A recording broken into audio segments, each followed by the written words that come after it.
ഇനി അടുത്ത ഏറ്റവും ഇമ്പോർട്ടൻ്റ് ആയിട്ട് എല്ലാ എക്സാമിനും ചോദിക്കുന്നതാണ് കാനിസാരോ റിയാക്ഷൻ. അപ്പോൾ ഈ കാനിസാരോ റിയാക്ഷനിൽ നമ്മൾ നേരത്തെ ആൽഡോൾ പറഞ്ഞപ്പോൾ എന്താ പറഞ്ഞത്? ആൽഫ ഹൈഡ്രജൻ ഉള്ള ആൽഡിഹൈഡ് അല്ലെങ്കിൽ കീറ്റോണിൻ്റെ കേസാണ് പറഞ്ഞത്. ഇനിയിപ്പോൾ അതില്ലാത്തത് ആരൊക്കെയാണ്? അതില്ലാത്ത കമ്പൗണ്ട്സ് ഉണ്ടല്ലോ. അപ്പം ആൽഫ ഹൈഡ്രജൻ ആറ്റം ഇല്ലാത്ത ആൽഡിഹൈഡ്സ് ആണ് HCHOയും C6H5CHOയും. അപ്പോൾ ഈ രണ്ടാൾക്കാരും കാനിസാരോ റിയാക്ഷൻ അണ്ടർഗോ ചെയ്യണവരാണ്.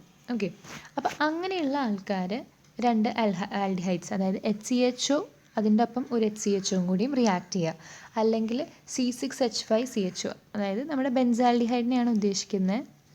ഇതാണ് C6H5CHO എന്ന് പറഞ്ഞു കഴിഞ്ഞാൽ.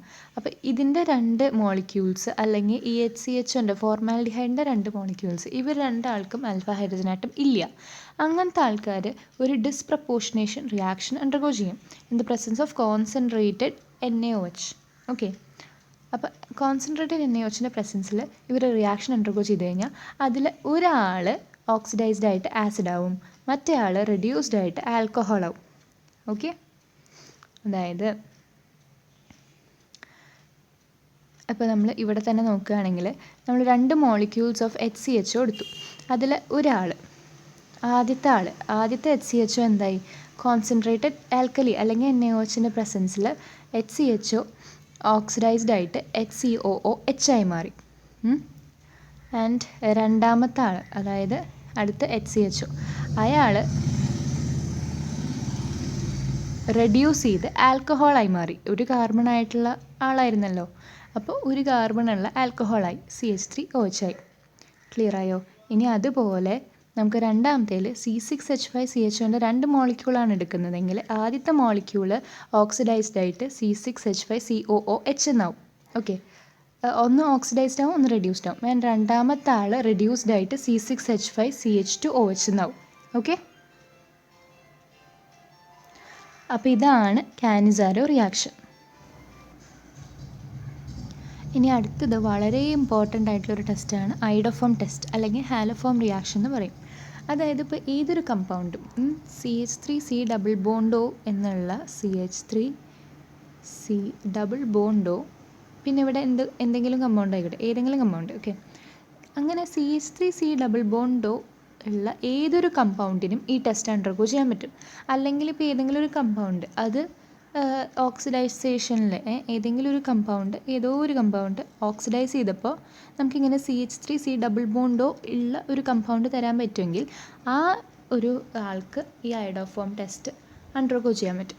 ഓക്കെ, ഫോർ എക്സാമ്പിൾ നമ്മുടെ ഉള്ളപ്പോൾ കമ്പൗണ്ട്സ് CH3C ഡബിൾ ബോണ്ടോ H, അതായത് CH3CHO അതായാലും ശരി, ഇതുപോലെ കീറ്റോൺ ആയാലും ശരി, CH3C ഡബിൾ ബോണ്ടോ C2H5, അതിലും എന്തുണ്ട്? CH3C ഡബിൾ ബോണ്ടോ ഉണ്ട്. ഇനി അതുപോലെ ഇത് C2H5OH, ഇവരെ നമ്മൾ ഓക്സിഡൈസ് ചെയ്ത് കഴിഞ്ഞാൽ നമുക്ക് എന്ത് കിട്ടും? ഇതുപോലെ CH3C ഡബിൾ ബോണ്ടോ കിട്ടും. അപ്പോൾ അങ്ങനെ ഇതും നമ്മൾ എന്ത് ചെയ്താൽ ഓക്സിഡൈസ് ചെയ്ത് കഴിഞ്ഞാൽ ഇതുപോലെ CH3C ഡബിൾ ബോണ്ടോ കിട്ടും. അപ്പോൾ അങ്ങനെ തരുന്ന ഏതൊരു കമ്പൗണ്ടിനും ഈ ഐഡോഫോം ടെസ്റ്റ് അണ്ടർഗോ ചെയ്യാം. അപ്പോൾ നമ്മൾ പറഞ്ഞു ഈ കമ്പൗണ്ടിൽ എന്തുണ്ട്? CH3C ഡബിൾ ബോണ്ടോ എന്നുള്ള ഒരു ഇതുണ്ട്. ഓക്കെ, ആറ്റംസ് ഉണ്ട്. അപ്പോൾ ഇവരെ നമ്മൾ അയഡിൻ അല്ലെങ്കിൽ NaOH വെച്ച് ഹീറ്റ് ചെയ്യാണ്. അങ്ങനെയാകുമ്പോൾ ഐഡോഫോമിൻ്റെ യെല്ലോ ക്രിസ്റ്റൽസ് നമുക്ക് തരും. ഇതിനെയാണ് ഐഡോഫോം ടെസ്റ്റ് എന്ന് പറയുക. അപ്പോൾ ഐഡോഫോം ടെസ്റ്റ് എന്താണ്? ഈ CH3C ഡബിൾ ബോണ്ട് ഉള്ളൊരു കമ്പൗണ്ട് എടുത്തു, അതിനെ അയഡിനും NaOH ആയിട്ട് ഹീറ്റ് ചെയ്തു. അപ്പോൾ അവർ എന്ത് തന്നു? നമുക്ക് ഐഡോഫോം തന്നു. അത് യെല്ലോ ക്രിസ്റ്റൽസ് ആണ്. ക്ലിയർ ആയോ? അപ്പോൾ ഇതിൻ്റെ റിയാക്ഷൻ നമുക്ക് നോക്കാം. അപ്പോൾ നമ്മൾ എന്തെടുത്തു? ആദ്യം എടുക്കുന്നത് സിമ്പിളായിട്ടുള്ളത് കേട്ടോ, CH3C ഡബിൾ ബോണ്ടോ H എന്നുള്ള ആൽഡിഹൈഡ് എടുത്തു. ഏതൊരു കമ്പൗണ്ടും എടുക്കാം, CH3C ഡബിൾ ബോണ്ടോ ഉള്ള ഏതൊരു കമ്പൗണ്ടും എടുക്കാം. അതിനെ നമ്മൾ അയഡിൻ ആൻഡ് NaOH ആയിട്ട് റിയാക്ട് ചെയ്യിപ്പിച്ചു. ഓക്കെ, അപ്പോൾ അവരെന്ത് അണ്ടർഗോ ചെയ്തു? ഐഡോഫോം ഫോം ചെയ്തു. അത് യെല്ലോ ക്രിസ്റ്റൽസ് ആണ്. അപ്പോൾ ഐഡോഫോം എന്ന് പറഞ്ഞു കഴിഞ്ഞാൽ CHI3 ആണ്. ക്ലിയർ ആയോ? CHI3 ആണ് ഐഡോഫോം. പിന്നെ അത് ഫോം ചെയ്തതാണ് HCOONA. ഓക്കെ, CHI3 ആണ് മെയിൻ പ്രോഡക്റ്റ്. ഇതാണ് ഐഡോഫോം. ഇത് യെല്ലോ ക്രിസ്റ്റൽസ് ആണ്. ഇതിൻ്റെ ഒപ്പം ഫോം ചെയ്ത ആളാണ് HCOONA. ക്ലിയർ ആയെന്ന് വിചാരിക്കണം. ഇനി നമുക്ക് ഒരു ചെറിയൊരു റിയാക്ഷൻ അറിയാനുണ്ട്. അതായത് അയഡിനെ NaOH ആയിട്ട് റിയാക്ട് ചെയ്യുമ്പോൾ എന്ത് സംഭവിക്കും എന്നുള്ളതാണ്. എന്ത് സംഭവിക്കും? Na ഒരു അയഡിനായിട്ട് പോവും, അതായത് NaI എന്ന് പറഞ്ഞു പോവും. പിന്നെ ഒരു അയഡിനും OHും ബാക്കിയുണ്ട്, അത് NaOI എന്നാവും. ഓക്കെ, മനസ്സിലായോ? ഒരു നൈട്രജൻ ഒരു സോഡിയം അതിൻ്റെ ഒപ്പം NaI എന്നാവും, മറ്റേത് NaOI എന്ന് പറഞ്ഞിട്ട് ഫോം ചെയ്യും. ക്ലിയർ ആയോ? ഇതാണ് എന്ത്? സോഡിയം ഹൈപ്പോ അയോഡൈറ്റ് എന്ന് പറയുന്നത്. അത് നോട്ടിലുണ്ട് കേട്ടോ. സോഡിയം ഹൈപ്പോ അയോഡൈറ്റാണിത്. ഇതാണ് നമ്മുടെ അറ്റാക്കിംഗ് റിയേജൻറ്റ്. ഓക്കെ, അപ്പോൾ ഈ CH3 ആണ് എന്തായി മാറുന്നത്? CHI3 ആയിട്ട് മാറുന്നത്. ക്ലിയർ ആയോ?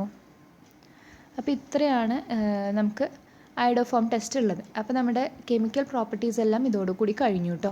ഇനി അടുത്തത് നമുക്ക് കാർബോക്സിലിക് ആസിഡ്സ് ആണ് തുടങ്ങാനുള്ളത്. അത് നമുക്ക് അടുത്ത വീഡിയോയിൽ നോക്കാം.